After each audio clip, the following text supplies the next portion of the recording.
Bueno, muy buenos días a todos ustedes, alumnos.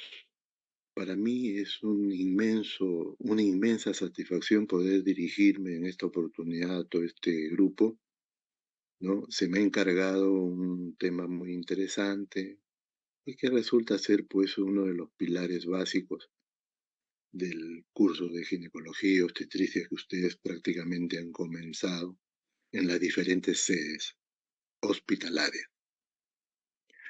El tema es el relacionado con la anatomía del aparato reproductor femenino, ¿no? Voy a tratar de darles los principales alcances porque ustedes saben, en una hora o en 45 o 50 minutos es un poco difícil explayarse porque el tema es demasiado amplio y muy interesante, y voy a mencionarles también algo de la glándula mamaria, ¿ok? Eh, bueno, diremos pues que el aparato reproductor femenino, la siguiente por favor, está localizado pues en una estructura, en una región, en la región en la región inferior del tronco del cuerpo humano de la mujer, en donde se va a formar una cavidad conocida como cavidad pélvica o simplemente pelvis. eh, Va a estar constituida por elementos óseos, elementos conjuntivos, elementos musculares, ¿no? Y órganos tanto de la parte final del tubo digestivo como órganos del aparato urogenital, ¿no? Esta cavidad pélvica tiene la forma de un embudo, ¿no? Es de carácter osteomuscular, como les dije, y que se estrecha hacia la parte inferior, ¿no? Está constituido por dos huesos, por los dos huesos ilíacos que se unen, ya ustedes saben, o recordarles de que se unen pues entre sí a través de la sínfisis púbica y por detrás con el sacro, ¿no? Con el sacro, que es, como ustedes también recuerdan, la parte final de la columna vertebral, ¿no? El sacro coxis, que como son estructuras soldadas, se le considera como una sola. La siguiente, por favor. En estas fotos vamos a encontrar una vista anterior de lo que les he mencionado, ¿no? Y acá quiero resaltar algunas estructuras, ¿no? Por ejemplo, las espinas ilíacas antero superior, superiores, las espinas ilíacas antero inferiores, ¿no? Hay que resaltar el agujero obturador, ¿no? Se ve en forma muy muy limitada, si valga la expresión, ¿no? La espina ciática o las espinas ciáticas. Tenemos, ustedes saben que el hueso ilíaco está constituido por tres zonas: por el pubis, por el isquión o isquión y por el ilion, que es la parte superior, ¿no es cierto? Entonces, esto es lo más resaltante de esta vista. Y vamos a encontrar la cresta pectínea, ¿no? Y vamos a encontrar también la eminencia pectínea. Entonces, esto como las estructuras más importantes a señalar en esta vista anterior. La siguiente, en una vista posterior, acá sí vamos a resaltar pues estas espinas ciáticas, ven como unas especies de salientes que se observan, son las llamadas espinas ciáticas, y tienen una aplicación muy importante en la obstetricia, pues porque va a significar la línea biciática o interespinosa, va a significar la referencia para la acomodación o encajamiento de la presentación fetal durante el embarazo, ¿ya? Así como también va a corresponder, pues, o va a coincidir con el llamado tercer plano de Hosch, un plano anatómico que se divide en la pelvis, ¿no? para una mejor didáctica, o sea, para que desde el punto de vista académico sea más comprensible, ¿no? En esta vista posterior vamos a ver con mucha nitidez el sacro, que se une a los ilíacos mediante las articulaciones sacroiliacas, ¿no? Y vamos a ver pues las tuberosidades isquiáticas, esa punta hacia abajo, ¿no? Las tuberosidades isquiáticas, ¿no? Y el agujero obturador.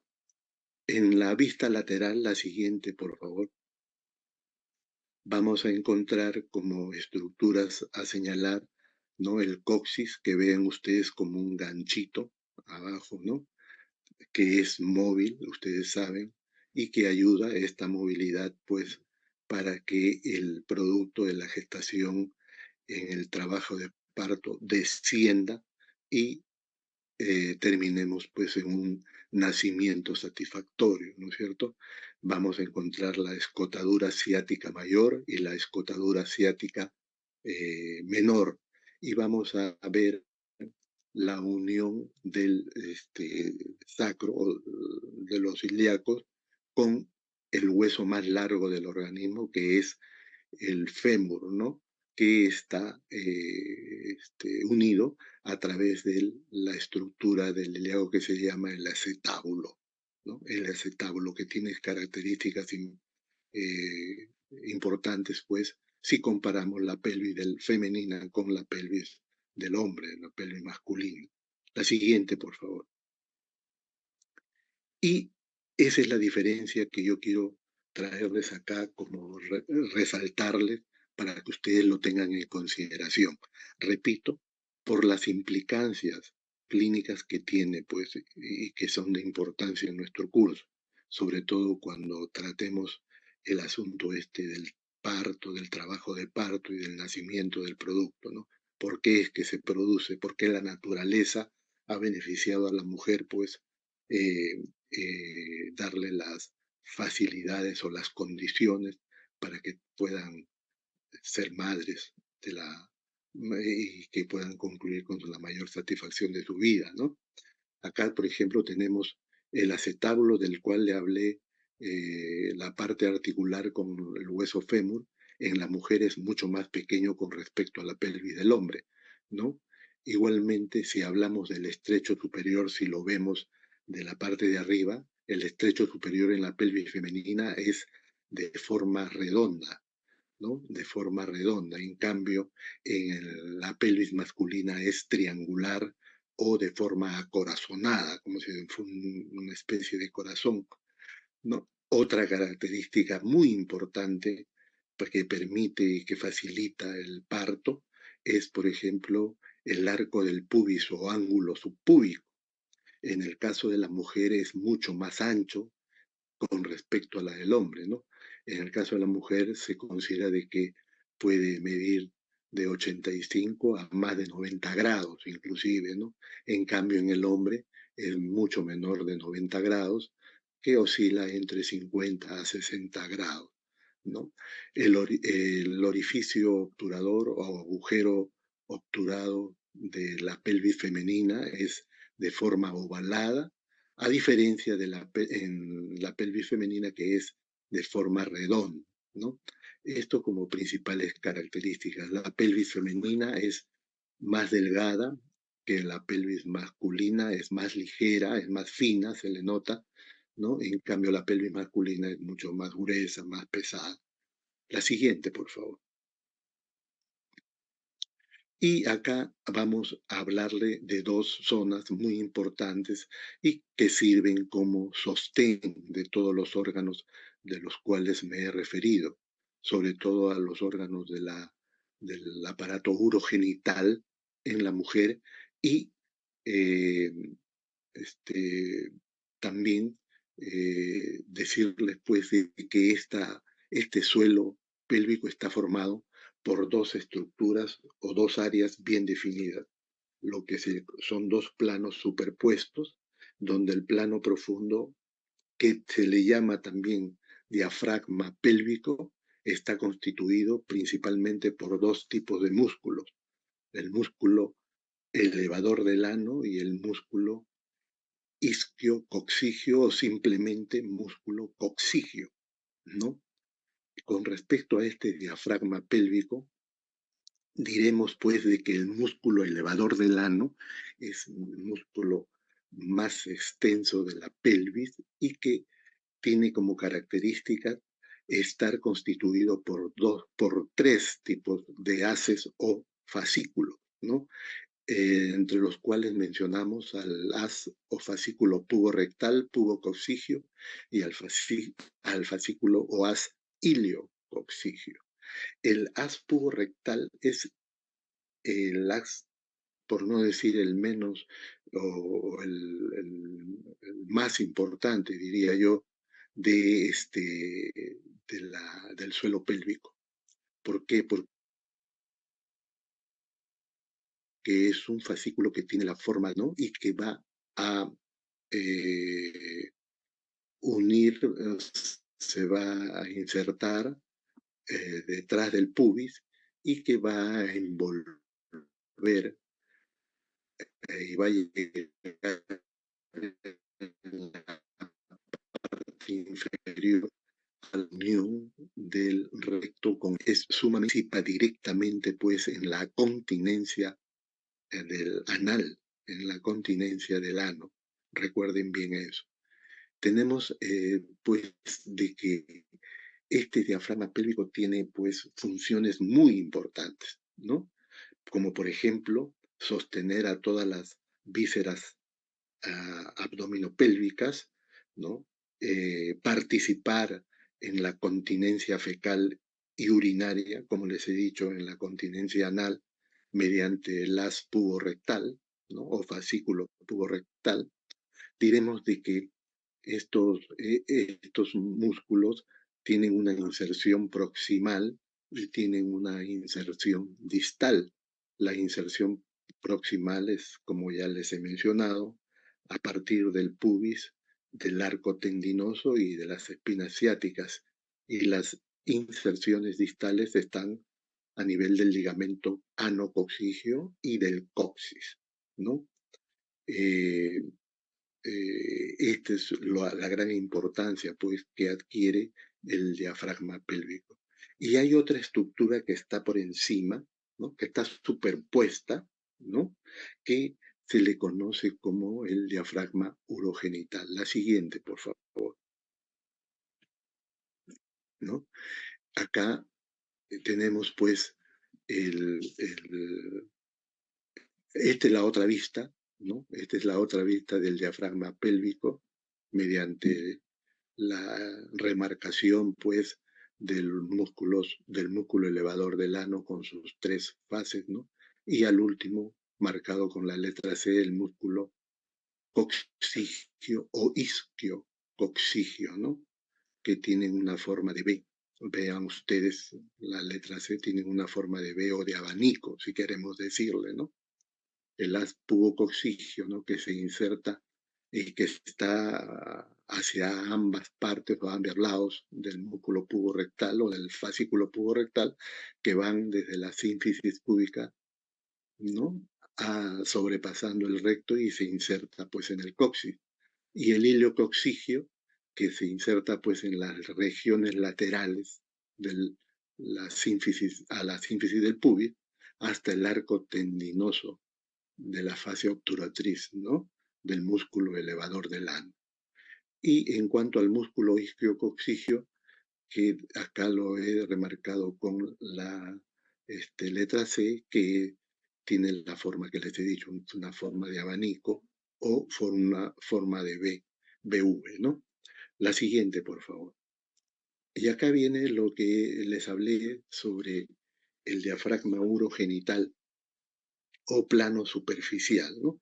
Estos planos, como digo, conforman la estructura importante del suelo pélvico, van a sostener a todos estos órganos y esta zona del diafragma urogenital va a ser una lámina músculo fibrosa que ocupa los espacios libres que dejan los elevadores, los diferentes fascículos del músculo elevador del ano en sus bordes internos, ¿no?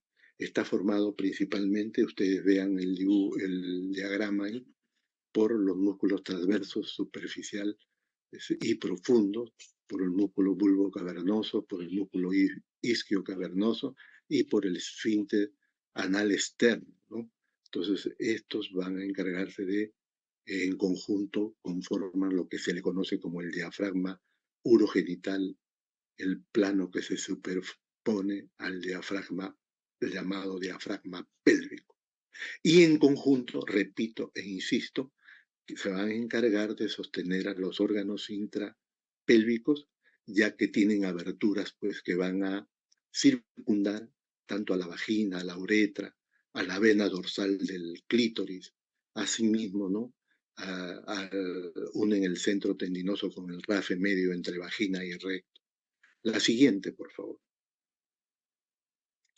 Y acá vienen unos conceptos que se han establecido de manera didáctica, desde el punto de vista académico,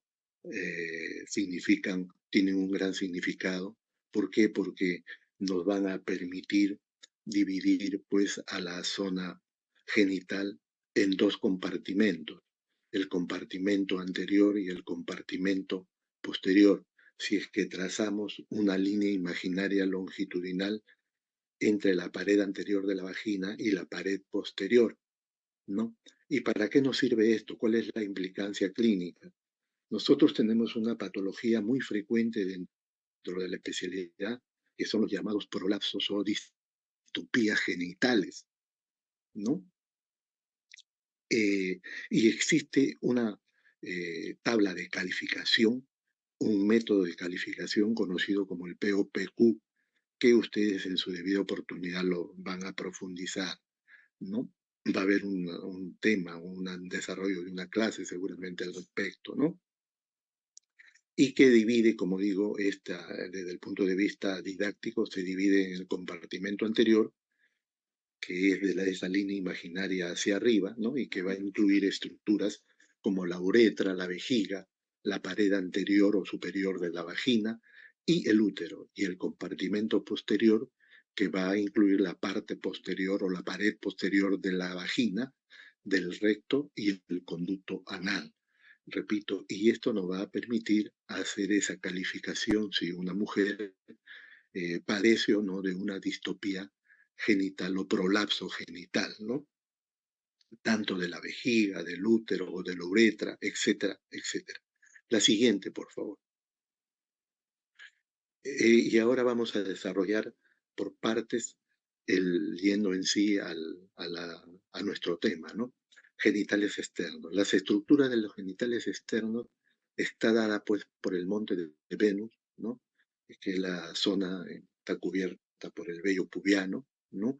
Luego tenemos a los labios mayores, a los labios menores, al llamado vestíbulo vaginal, al clítoris y a las glándulas accesorias, ¿no?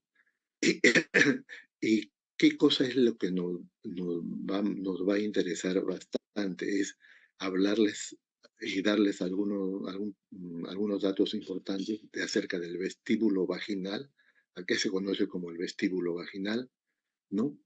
Algo del clítoris y de las glándulas parauretrales o vestibulares mayores o glándulas parauretrales, ¿no? La siguiente, por favor. Acá, por ejemplo, tenemos una fotografía, ¿no? Donde se describen todos los genitales externos, como les he dicho, ¿no? Los labios menores, los labios mayores, el introito vaginal, ven uretra, ven el orificio vaginal o introito vaginal, la horquilla vulvar, ¿no? El periné, que es la zona entre la horquilla vulvar y el esfínter anal, ¿no? Vamos a ver la siguiente, por favor, el vestíbulo vaginal, que va a estar constituido, pues, por estas estructuras que se señalan acá, ¿no? Que va desde la parte superior del clítoris, parte superior del clítoris, luego sigue lo que es la uretra, ¿no? Luego sigue lo que es el hiato genital o introito vaginal, luego la horquilla, luego el periné, ¿no? Periné, que es el espacio, repito, entre la horquilla y el esfínter anal, periné o zona perineal, y también tenemos por último en la parte inferior el esfínter anal. La siguiente, por favor. ¿No? Y acá mencionarles pues de lo que, qué cosa es lo que incluye el llamado vestíbulo vaginal, ¿no? Se dice que se extiende de la parte superior desde el clítoris, ¿no? De la parte superior o anterior, si quieren decirlo ustedes, hasta la horquilla de la vagina, ¿no? Que es en la parte inferior o posterior. Y esta zona del vestíbulo vaginal es una zona que se encuentra entre los dos labios menores, ¿no? Limitando la piel con la mucosa, y que va a contener, como les repito, las aberturas para la uretra, para la vagina, mediante el introito vaginal, y la presencia de las glándulas vestibulares mayores o glándulas de Bartolino, ¿no? Que van a estar en el tercio posterior, inferior de la vagina, y que es muy fácil detectarlo y que también es motivo de consulta muy frecuente en nuestra especialidad, porque esta glándula se puede afectar y necesita de hacerle un procedimiento de cirugías menores, ¿no? Se forman los llamados quistes de Bartolino, los cuales se pueden complicar con una abscedación o con la formación de afetra, van a estar las llamadas glándulas de Skene o glándulas parauretrales. La siguiente, por favor. Y aquí mencionarles de una vez algo muy importante que es parte esencial en la mujer, que del clítoris, ¿no? Que es el llamado órgano eréctil femenino, que es homólogo del pene, ¿no? El órgano sexual masculino, ¿no? Y que este órgano va a tener una estructura muy parecida pues a la del pene, ¿no? Tiene una zona conocida como el clítoris propiamente dicho, tiene también su glande, ¿no? O cabeza del clítoris, y también este va a tener un prepucio, ¿no? Y algo que debo de remarcar desde ahora es que la irrigación, les adelanto, va a estar dada por la arteria carnosa y por las arterias dorsales del clítoris, ¿no?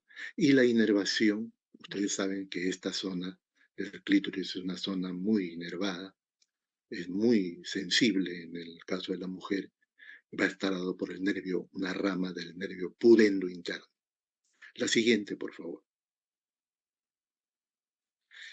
Avanzando tenemos a la vagina que es una estructura tubular, ¿no? Músculo membranosa, que es blanda, elástica, contráctil, ¿no?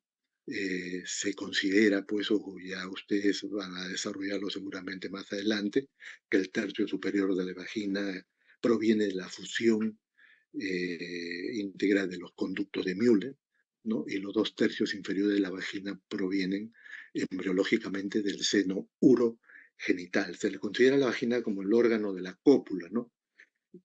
En el cual hay que resaltar que la pared posterior es un poco más larga que la pared anterior, ¿no? Se considera que la longitud promedio, ¿no? De la vagina en una mujer nulípara es de 7 a 8 centímetros, ¿no? Y en una mujer multípara puede llegar hasta 10 centímetros inclusive. Resaltar, repito, de que la pared posterior es más larga que la pared anterior. Tiene un diámetro de aproximadamente 2 centímetros y medio a 3 centímetros. Y si la paciente está en bipedestación, si la paciente está en bipedestación, o sea, parada y la observamos de costado, de perfil, la vagina va a estar orientada hacia arriba y hacia atrás, ¿no? Haciendo un ángulo aproximado de 60 a 70 grados, ¿no? La pared anterior va a corresponder, pues, al fondo de la vejiga uterina y de la terminación de los uréteres, ¿no? Y por abajo de la pared anterior va a estar relacionada con la uretra, ¿no? Con la uretra femenina. La pared posterior de la vagina hacia arriba va a estar pues relacionada con la excavación recto-uterina y hacia abajo con la ampolla rectal, ¿no? Y que va a estar separada pues del recto por el llamado septo recto vaginal. La siguiente, por favor. ¿No? Algo que debemos de mencionar en la anatomía pues, del aparato reproductor femenino son los medios de fijación en la vagina. Los medios de fijación de la vagina son cuatro, principalmente cuatro. Tenemos a los paracolpos, tenemos al tabique rectovaginal, tenemos al tabique vésico vaginal y a las láminas uterosacras, ¿no? Y como repito, las relaciones de la vagina por arriba con la cúpula vaginal, ¿no? La cúpula vaginal, que es una zona que va a quedar, pues, cuando va a quedar libre del útero cuando hagamos una operación, una intervención quirúrgica de histerectomía, sea abdominal o sea esta histerectomía vaginal, ¿no? Por delante de la vagina vamos a encontrar al triángulo de Paulik, que viene a ser el piso vesical, el piso de la vejiga o la base de la vejiga y la uretra. Por detrás, por detrás de la vagina vamos a encontrar el fondo de saco de Douglas y también va a estar relacionado con el ano, ¿no? Y lateralmente va a estar relacionado pues con los llamados paracolpos, que son elementos importantísimos de sostén o de fijación de la vagina. La siguiente, por favor. ¿No? La vagina histológicamente está constituido por un epitelio plano estratificado, no queratinizado. Recordar esto. La siguiente, por favor. ¿No? Continuando con el desarrollo de la anatomía de los diferentes órganos, tenemos al útero. El útero es un órgano muscular, un músculo poderoso, hueco, potente, que tiene forma de pera invertida, ¿no? O de forma de cono aplanado, ¿no? Que va a tener funciones muy importantísimas. Por ejemplo, la principal función es participar en la descamación del endometrio, que es la parte más interna del útero, como vamos a ver, la capa más interna del útero. O sea, participa el endometrio en los ciclos ováricos de la mujer, en los ciclos menstruales de la mujer. Asimismo, el útero va a servir como un órgano en donde se va a implantar el huevo fecundado, o sea, después de la fertilización o fecundación, ¿no? O después de la unión del gameto masculino con el gameto femenino, se forma el huevo cigote y este huevo cigote va a anidarse o implantarse en generalmente en el tercio posterior de la cavidad uterina, ¿no? Generalmente, en la mayoría de los casos. Otras veces hay algunas variaciones. Asimismo, el útero va a permitir que este huevo se multiplique, se replique, se desarrolle y así pueda albergar al feto durante la gestación. Y asimismo, el útero va a intervenir directamente para el nacimiento del producto de la gestación, va a intervenir en el trabajo de parto para que se logre expulsar o lograr el nacimiento, repito, del feto, ¿no? Al momento del parto. Estas contracciones poderosas del músculo uterino en el pleno trabajo de parto va a ayudar que esto suceda. La siguiente, por favor. ¿No? Acá tenemos el útero, vean ustedes la forma de una pera invertida, ¿no? Tiene estructuras bien definidas, ¿no? El cuerpo del útero y el cuello del útero. Y entre ambas tenemos una estructura conocida como istmo, el istmo uterino, que en el momento del embarazo se va a convertir en el segmento uterino, mediante, a medida que el embarazo crece, este istmo se va a convertir en el segmento uterino. El cuerpo está constituido por fibras musculares fuertes, poderosas, ¿no? Eh, el istmo viene a ser la la comunicación entre el cuello uterino y el cuerpo del útero, ¿no? El cuello es más flexible, es delgado en comparación con el cuerpo uterino. En una multípara este útero va a estar pesando aproximadamente entre 60 a 70 gramos y en una nulípara de entre 40 y 50 gramos, ¿no? El cuello del útero se relaciona mucho con la pared de la vagina, tanto como ya he mencionado, con la pared anterior, con la pared, como con la pared posterior. La siguiente, por favor.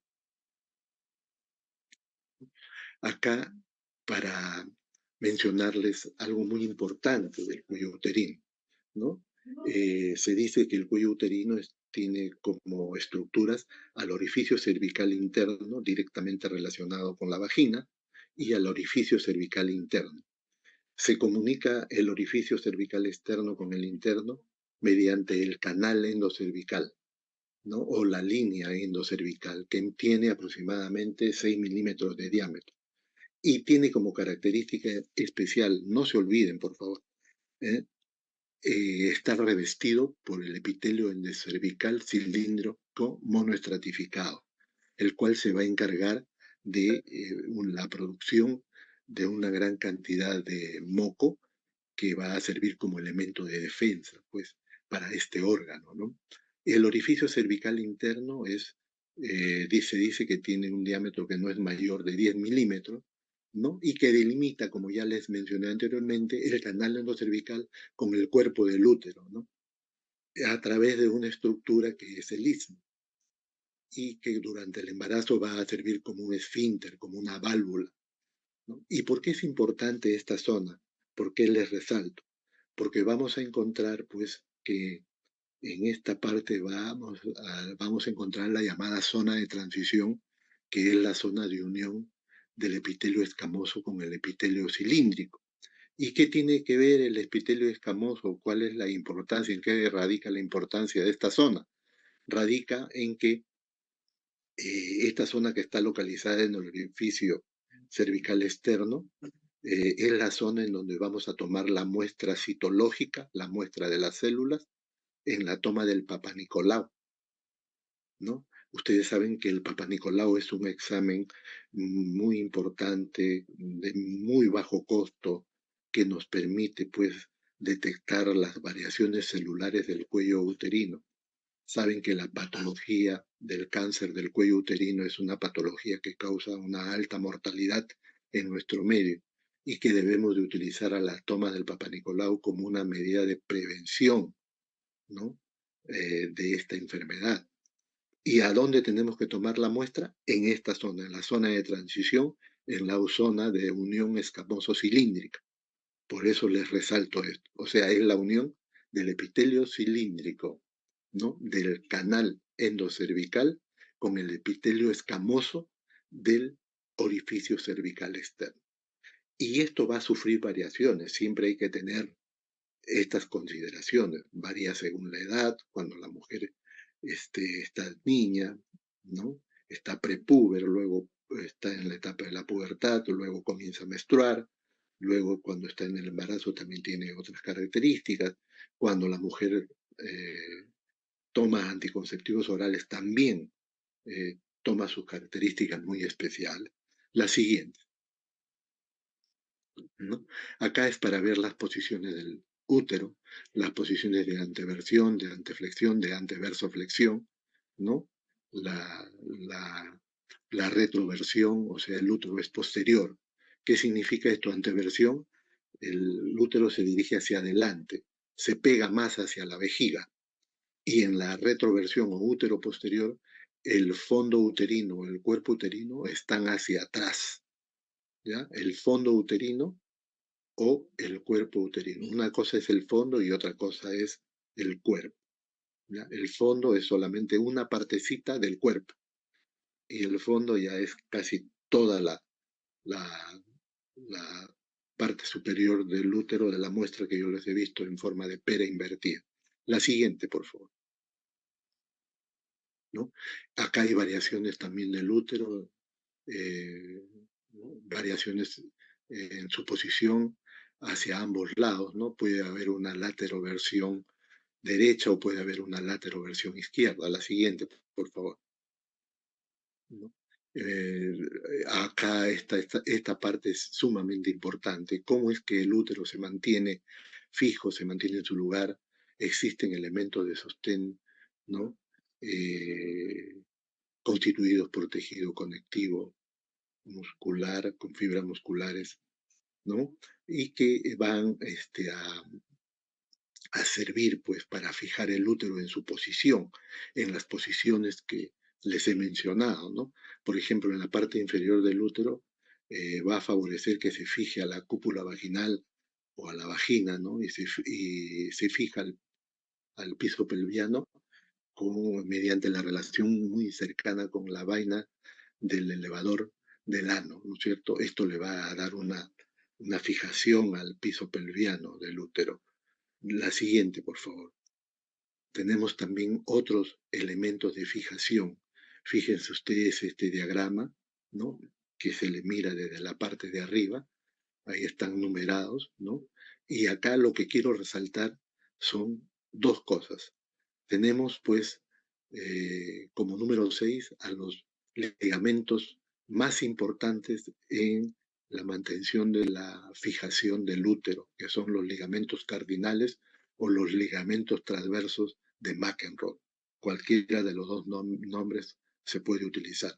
Ligamentos transversos de McEnroe y los ligamentos cardinales que se consideran los elementos más importantes de fijación del útero. Asimismo, con el número 7, ¿no? Van a ver ustedes ahí a los ligamentos útero-sacro que unen la cara posterior del útero, ¿no? Con van a llegar hasta el sacro, le van a dar una buena fijación ahí al útero. Se consideran los más importantes a los ligamentos de McEnroe o ligamentos cardinales. La siguiente. También tenemos otros elementos de fijación, como los ligamentos redondos, ¿no? Que mantienen al cuerpo uterino en anteversión. Los ligamentos redondos, ahí están, que están un poquito por detrás y encima, digamos así, de las trompas uterinas, ¿no? Que mantienen al útero en anteversión. Y tenemos a los ligamentos anchos, que tienen la forma de alas. Vean ustedes que tienen esa forma de ala, ¿no? Tienen dos hojas, la hoja anterior o peritoneo anterior y la hoja posterior o peritoneo posterior. La siguiente, por favor. ¿No? Acá nuevamente para recalcarles las estructuras importantes, los ligamentos útero-sacro, ¿no? Cervix posterior que se va a llegar hasta el hueso sacro, y los ligamentos cardinales, ¿no?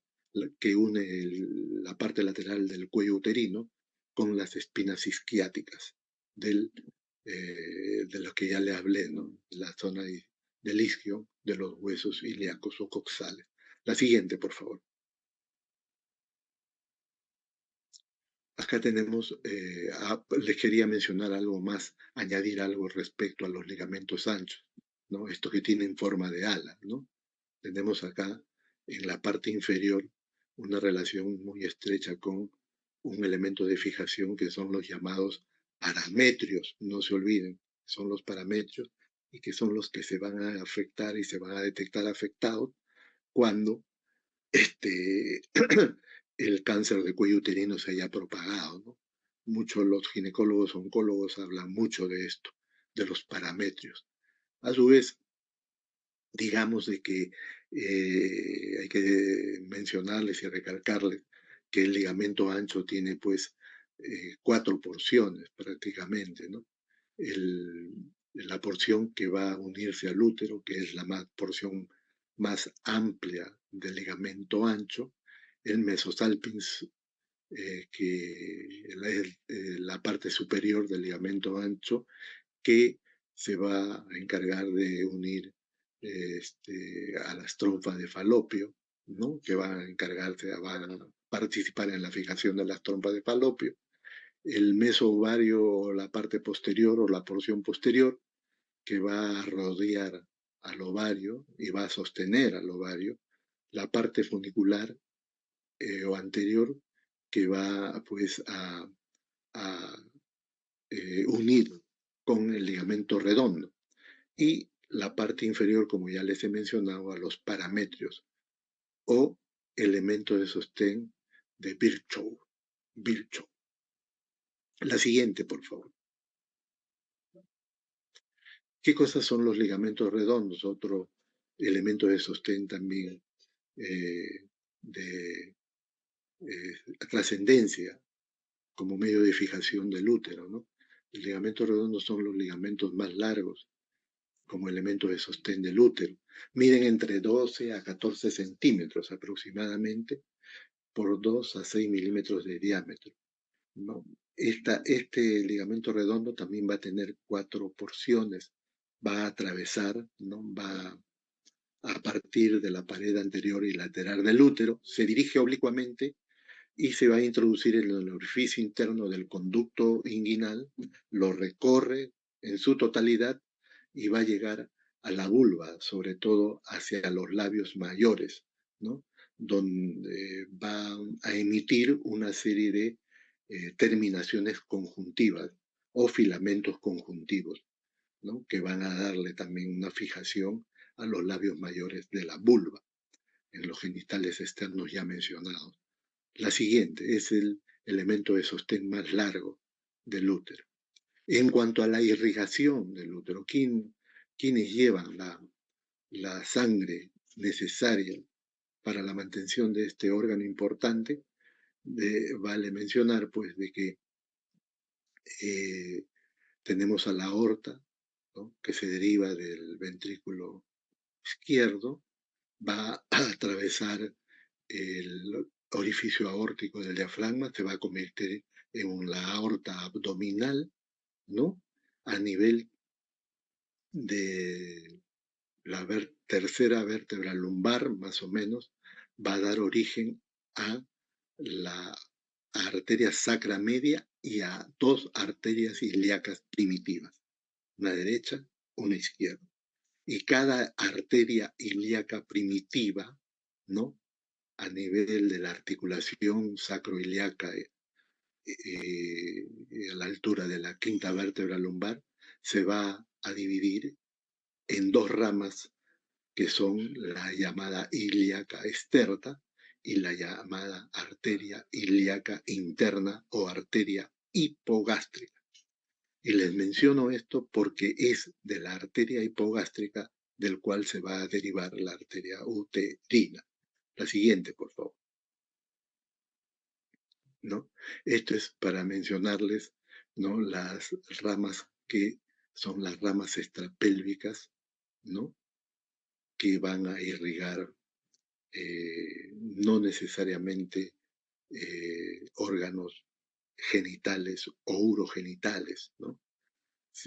Acá lo que hay que resaltar de estas es la arteria pudende interna, que va a tener ramas colaterales como la perineal, que van a irrigar la zona perineal superficial y profunda, y la arteria hemorroidal inferior, ¿no? Esa es una rama colateral, ¿no?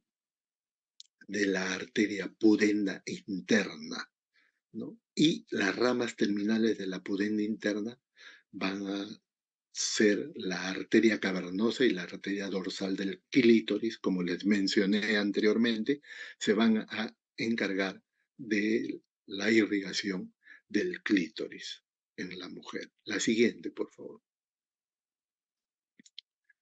La arteria uterina, que como bien les he dicho, se deriva de la arteria ilíaca interna o hipogástrica, ¿no?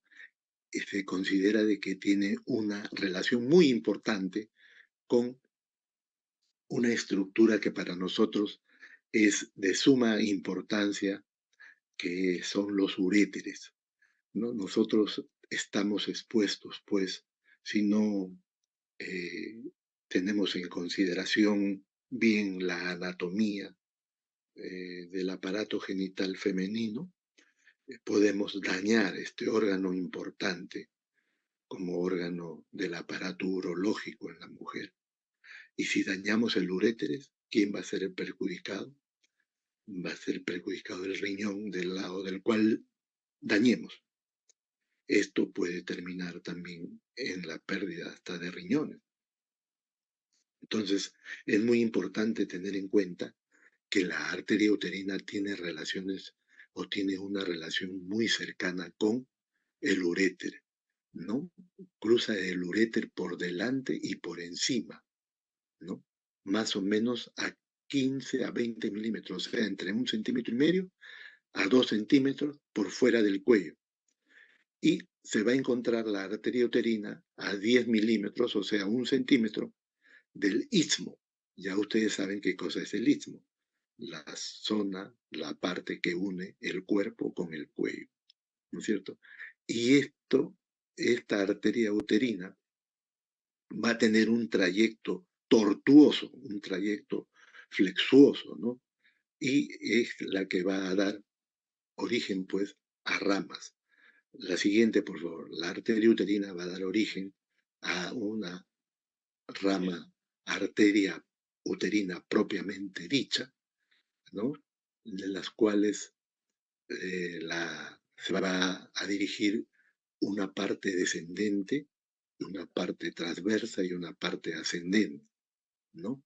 La parte ascendente no asciende a través de los bordes laterales del útero, ¿no? Y es importante esta zona, esta arteria uterina, ¿por qué? Porque va a dar origen a las arterias arcuatas. Las arterias arcuatas de uno y otro lado se van a anastomosar en la línea media, de las cuales van a salir las arterias radiales. Las arterias radiales se van a encargar de la irrigación de todo el miometrio. A su vez, las arterias radiales van a dar origen a las arterias espiraladas o helicoidales, que se van a encargar de la irrigación del endometrio, ¿no es cierto? Entonces, esto es lo que ustedes deben de fijarse bien. El útero va a estar irrigado por la arteria uterina propiamente dicha, la cual tiene porción descendente, transversa y ascendente, repito, y a su vez la porción ascendente se va a dirigir hacia el ovario, ¿no? Se va a anastomosar ahí con una arteria. Y la porción descendente va a dar ramas para el cuello del útero y ramas para la vagina, ¿no? La siguiente, por favor. Esto es lo que les he explicado, ¿no? Sobre la arteria uterina, que tiene una zona o segmento parietal, transversal y lateral, ¿no? Y vean ustedes acá, la porción ascendente va a dar de origen a las arterias arcuatas. Las arterias arcuatas se anastomosan en la línea media, pero de las cuales se van a derivar las arterias radiales que van a encargarse de la irrigación del miometrio. Y en el endometrio vamos a tener otras arterias, las arterias basales y las arterias espiraladas o helicoidales, que se van a encargar de la irrigación del endometrio. Nuevamente les repito eso para que no se olviden. La siguiente, por favor. La irrigación del útero va a estar dada también, pues, por el retorno venoso, ¿no? Y el drenaje linfático, por las llamadas venas uterinas de una a cada lado, y por los vasos linfáticos que van a drenar su contenido en los ganglios ilíacos externos y en los ganglios preaórticos. La siguiente, por favor, ¿no? La inervación del útero va a derivar del plexo hipogástrico, de este nudo, sobre todo de una rama del plexo hipogástrico, que es la rama inferior hipogástrica pélvica, ¿no? El plexo hipogástrico inferior, que es una rama del plexo hipogástrico. La siguiente, por favor, ¿no? Otro órgano que participa también sobre todo en el mecanismo de reproducción de la mujer, son los oviductos o trompas de falopio, o trompas uterinas también le llaman algunos, ¿no? Va a tener, vean, tiene esta forma de brazo extendido hacia los costados, ¿no? Hagan una analogía, su cuerpo representa el útero y sus brazos extendidos hacia ambos lados son las trompas uterinas, ¿no? las cuales van a tener también zonas o porciones, ¿no? Tenemos la zona intramural o intersticial, que corresponde al ángulo uterino, en la unión del útero con la trompa uterina, a la zona ísmica, ¿no? Ambas miden aproximadamente entre 1 centímetro y 1,5 centímetros. Luego viene la zona ampular o la ampolla de la trompa uterina, que es la zona más extensa, ¿no? Que puede medir de 7 a 8 centímetros, y luego viene la zona del pabellón o infundíbulo de la trompa uterina, que va a terminar pues en las llamadas fimbrias o franjas tubáricas, siendo una de ellas la más larga, que es la llamada franja de Richard, que se va a adherir al polo superior del ovario. O sea, sirve como elemento de fijación entre la trompa y el ovario. Como ustedes saben, tiene que haber pues una conexión cercana. Perdón, estaba conectando mi batería. Tiene que haber una conexión cercana entre el ovario y la trompa, pues, para el momento de la migración, pues, del óvulo que se produce en los ovarios, ¿no? Del óvulo que se pueda producir en los ovarios. ¿Para qué? Para que el óvulo vaya al encuentro del espermatozoide y se produzca la fecundación. Y la mujer quede embarazada, ¿no? Entonces, en total, pues, la trompa uterina puede medir hasta 12 centímetros, entre 10 a 12 centímetros de longitud. Esto es lo más saltante de las trompas de falopio. Sirven de camino, pues sirven de camino para el óvulo que sale del ovario, ¿no? Mensualmente, y que va en busca del espermatozoide. La siguiente, por favor. La trompa de falopio, así como el útero, como la vagina, también tiene sus medios de fijación, ¿no? Tenemos un medio de fijación sobre el cuerpo uterino, a través del cuerno uterino, como ya les mencioné, ¿no? En el ángulo, en la unión del útero con la trompa uterina, ahí hay eh, este, elemento de sostén, ¿no?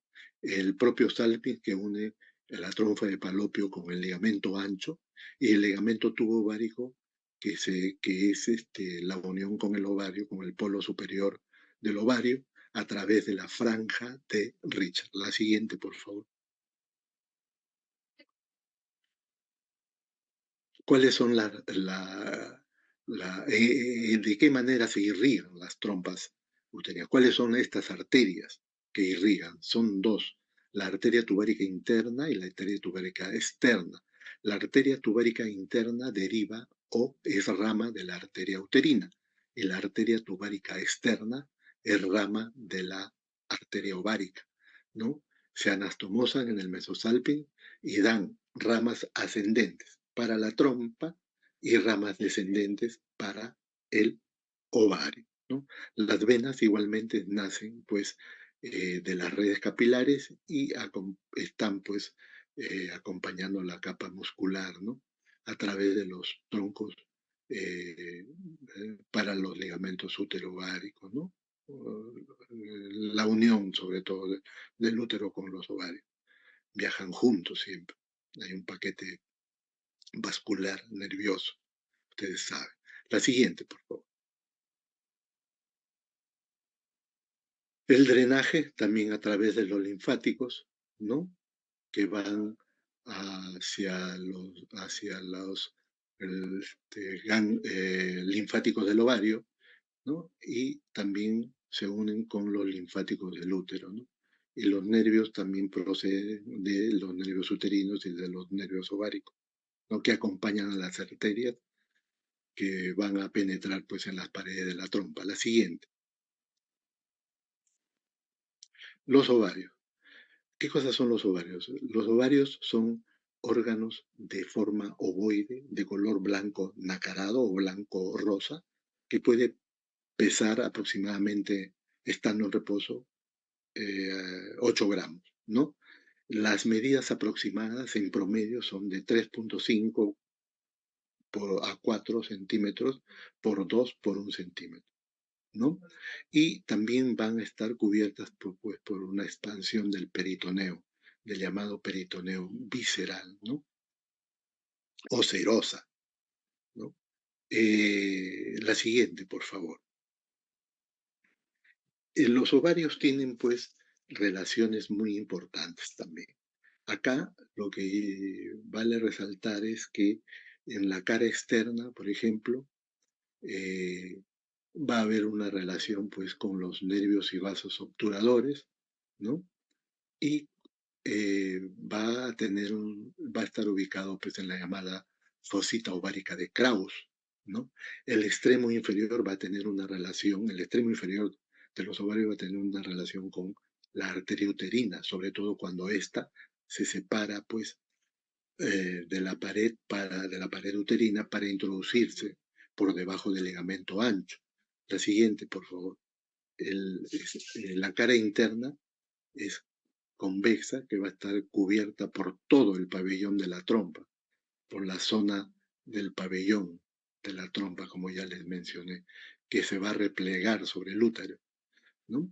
Y también va a estar envuelto por el mesosalpinx que la trompa arrastra al caer sobre el ovario, pues, ¿no?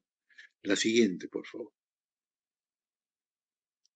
Acá solamente para resaltar las diferencias o remarcar alguna característica especial, tanto del borde anterior como del borde posterior de los ovarios, ¿no? El borde anterior es de forma rectilínea, digamos, ¿no?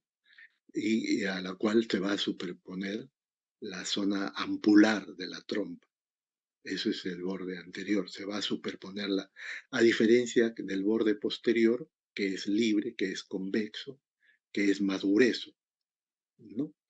Y la principal característica es del borde anterior, es que vamos a encontrar acá el hilio del ovario. El hilio, ¿qué cosa es el hilio? Es el espacio, es una zona por el cual penetran vasos y nervios que van a irrigar y van a inervar a los ovarios y que van a también a recoger la sangre a través de las venas, ¿no?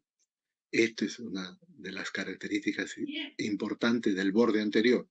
Y en el borde posterior, ¿no?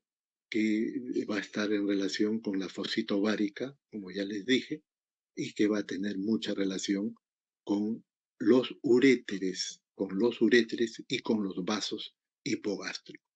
La siguiente, por favor. ¿Mm? En cuanto al extremo superior, ya les he mencionado, ¿no? De que se va a unir a través de los ligamentos lumbovárico y tubováricos, se van a unir pues a la trompa, ¿no? Sobre todo a la trompa se van a unir, hay una fijación a través del ligamento tubovárico. Ya le hablé sobre la franja de Richard, ¿no? Y la trompa y el mesosalpinx también van a cubrir, mesosalpinx de la trompa uterina también van a cubrir al extremo superior de los ovarios. El extremo inferior va a tener relación nomás con la inserción del ligamento útero-ovario, o sea, la unión del útero con los ovarios. La siguiente, por favor. Yo les diría y les resumiría de que los ovarios son órganos trascendentes en la economía de la mujer porque van a tener dos funciones, ¿no?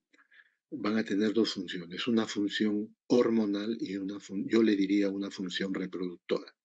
La función hormonal porque se va a encargar de producir las hormonas femeninas, importantísimas para el funcionamiento, para el desarrollo y el funcionamiento de los diferentes órganos, ¿no? La mujer.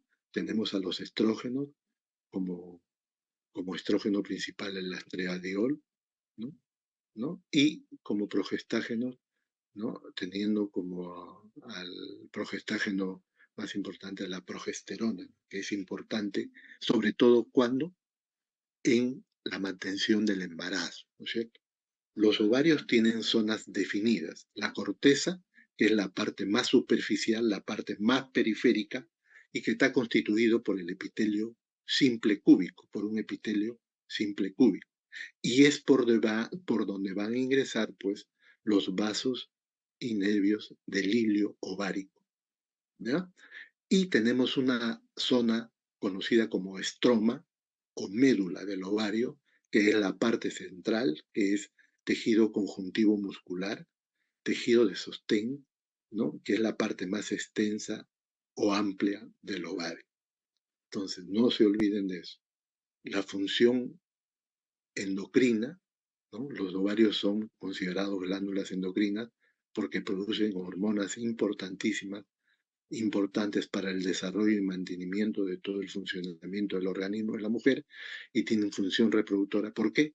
Porque se encargan mensualmente, ¿no? De la producción de los óvulos.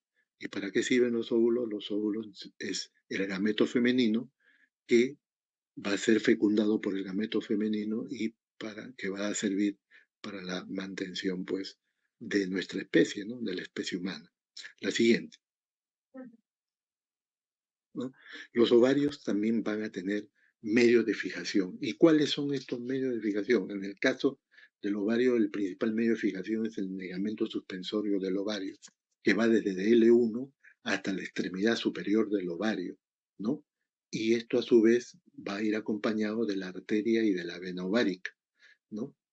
Y otro medio de fijación es el mesoovario, que es una prolongación del ligamento ancho y que va a llegar a la parte inferior del ovario. Es un derivado peritoneal, es un repliegue peritoneal, digámoslo así. La siguiente, por favor. ¿No? Existen otros con menor importancia, ¿no? Como medios de fijación, que son el ligamento útero-ovárico, ¿no? Que va desde el borde anterior del ovario, el ángulo superior del útero, y el mesotubario, el ligamento mesotubario, de que en sí no es propiamente de sostén, ¿no? Sino que este, une, ¿no? El infundíbulo pélvico, el infundíbulo de la trompa, ¿no? La parte del infundíbulo de la trompa con el borde anterior del ovario. La siguiente, por favor. Estas son relaciones por delante el ovario con el ligamento ancho, por detrás con el uréter principalmente. Recuerden, el uréter es una estructura muy importante, ¿no? Ya ustedes saben para qué sirve, ¿no? Entonces une los riñones con la vejiga. Los ovarios tienen una relación por arriba con la bifurcación de las arterias ilíacas, ¿no? Y por abajo con la arteria umbilical, cuando ésta está en pleno, tanto inclusive con la arteria uterina como con la arteria umbilical, ¿no? La siguiente, por favor. Acá también tenemos que ver nuevamente la relación de los ovarios, por detrás con borde del sacro, por abajo con el músculo piramidal y con la fosita ovárica de Claudius, ¿no? Con la fosita ovárica de Claudius. La siguiente, por favor. Irrigación. ¿Cómo es que llega sangre a los ovarios? Mediante dos fuentes. Por la arteria ovárica o arterias ováricas que son ramas de la aorta y por la arteria uterina mediante la rama uterovárica, como les mencioné, la rama ascendente de la arteria uterina, ¿no? Va a anastomosis o va a llegar hasta el ovario también, como una pequeña rama afluente de riego sanguíneo, ¿no?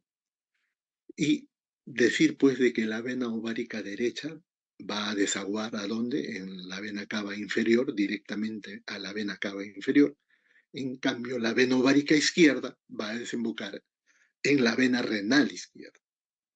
Los ganglios importantes a través de los cuales existe el drenaje son los ganglios látero aórtico y látero cava, ¿no? Y la inervación es a través del plexo ovárico, ¿ya?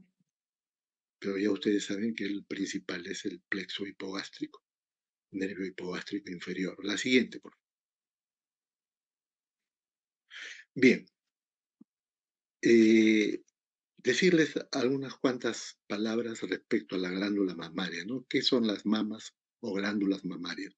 Se consideran las glándulas mamarias glándulas sudoríparas altamente especializadas, ¿no? Son, se le consideran también unas glándulas endocrinas, ¿no? Eh, que tienen un origen embrionario a partir del ectodermo, ¿no? Se le considera como una glándula anexa del tejido cutáneo.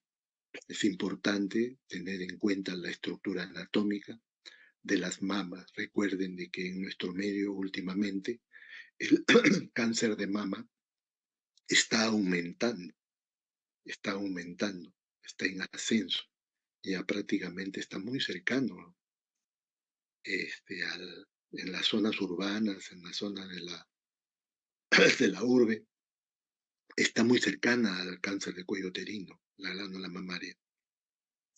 Casi el número de pacientes ha crecido incesantemente a través de estos últimos tiempos. Será por el modo de vida en sí, ¿no? Que ocurre esto, ¿no? La siguiente, por favor, para mostrarles un poco de anatomía y recordarles, ¿no? Tenemos acá a al pezón, los conductos colectores, a la areola que está alrededor del pezón. Luego de los conductos colectores tenemos a los conductos galactóforos y luego ya vienen las glándulas mamarias, ¿no? Que forman los lóbulos mamarios, ¿no?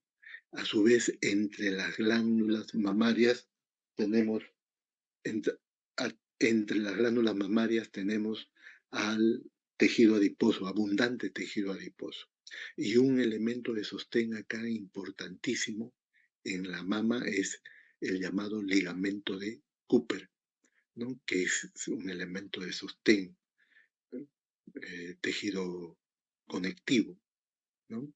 De la mama, que es importante, llamado, conocido como el ligamento de Cooper.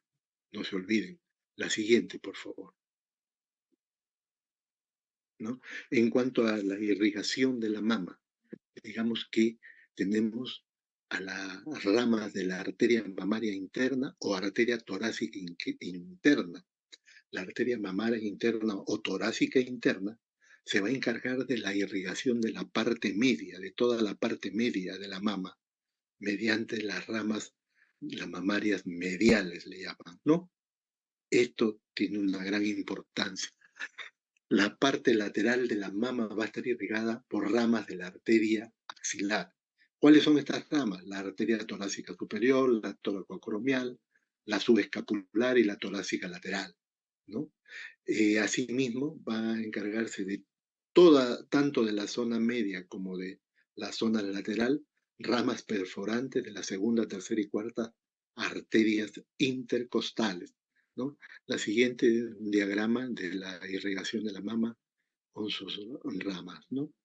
Están numeradas, eso queda para ustedes también, ¿no? Con diferentes ramas. Entonces, no se olviden de la arteria mamaria interna o torácica interna. La siguiente, por favor. La inervación de la piel de la parte superficial de la mama está dada por los 6 primeros nervios intercostales y por una rama, la rama supraclavicular, que deriva del plexo cervical superficial, ¿no? Y en la parte profunda, la inervación de la mama, ¿no? Va a estar dada por los nervios intercostales cuarto, quinto y sexto, ¿no? Que llegan pues hasta la fascia profunda del músculo pectoral, ¿no? La parte profunda, la parte más profunda de la mama. La siguiente, por favor. El drenaje linfático superficial o cutáneo a través de la red de Sapei o Sapei, ¿no? O red periareolar, ¿no? Igualmente el drenaje linfático a los ganglios axilares, ¿no? Mamario externo, braquial, escapular y central. Por eso es importante, pues, por eso es importante siempre detectar si hay compromiso ganglionar en toda tumoración mamaria, ¿no es cierto? Por eso es que nos vamos, es obligatorio cuando hacemos el examen de mamas, que es parte del examen ginecológico, examinar ganglios supraclaviculares y ganglios eh, axilares. La siguiente. Y en cuanto al drenaje venoso y linfático, en la mama derecha van a drenar hacia la vena subclavia derecha y el drenaje venoso y linfático de la mama izquierda va a ser hacia el conducto torácico y a la vena subclavia izquierda. La siguiente, por favor. Esta es la bibliografía. La siguiente, por favor. Siempre mostrando nuestro orgullo nacional. La siguiente, por favor. Muy agradecido a todos ustedes por participar de esta reunión y estoy atento a cualquier inquietud, a cualquier pregunta que puedan hacer, ¿no?